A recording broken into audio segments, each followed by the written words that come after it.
नमस्कार, मी अशोक मिरगे आणि आपण ऐकत आहात मिरगेंची कविता।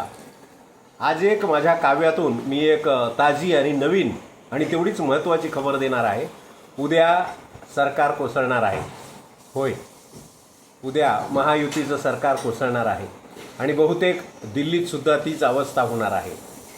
आता जी गोष्ट खरी आहे ती कटू असली तरी सांगितली पाहिजे, कारण त्याच्यामध्ये वास्तव आहे आणि ते तुम्हाला स्वीकारावंच लागणार आहे।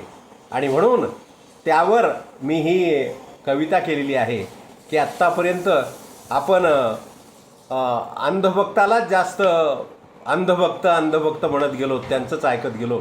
आता डोळस भक्तासाठी ही आनंदाची बातमी आहे। सर्वांनी लक्ष देऊन ऐकावी। ही खबर मी माझ्या काव्यातून सांगणार आहे। सत्तेत असलेल्या लोकप्रिय नेत्यांचा सत्तेचा बुरुज ढासळणार आहे। सत्तेत असलेल्या लोकप्रिय नेत्यांचा सत्तेचा बुरुज ढासळणार आहे। केंद्रासोबतच महाराष्ट्राचे सुद्धा उद्या सरकार कोसळणार आहे। सगळ्याच आघाड्यावर दोन्हीकडचे सरकार अपयशी ठरले आहे। सगळ्याच आघाड्यावर दोन्हीकडचे सरकार अपयशी ठरले आहेत। मुख्यमंत्री आणि पंतप्रधानाचे आता दिवस भरले आहेत। आज दिवसभरात अतिमहत्त्वाच्या घडामोडी घडणार आहेत। आज दिवसभरात अत्यंत महत्त्वाच्या घडामोडी घडणार आहेत।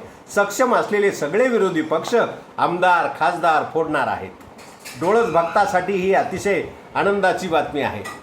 डोळस भक्तासाठी, ते दुसऱ्याला अंधभक्त म्हणतात ना, म्हणून हे डोळस भक्त। डोळस भक्तासाठी ही अतिशय आनंदाची बातमी कळाली आहे आणि खात्रीलायक सूत्राकडून कालच आम्हाला माहिती मिळाली आहे। तसं पाहिलं तर आम्ही कोणत्याही खोट्या गोष्टी करत नाहीत।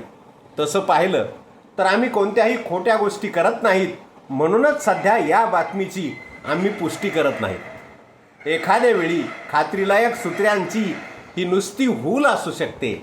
एखाद्या वेळी खात्रीलायक सूत्रांची ही नुसती हूल असू शकते आणि सरकार पडले नाही तर ही बातमी एप्रिल फूल असू शकते। एवढं मात्र नक्की खरं। धन्यवाद।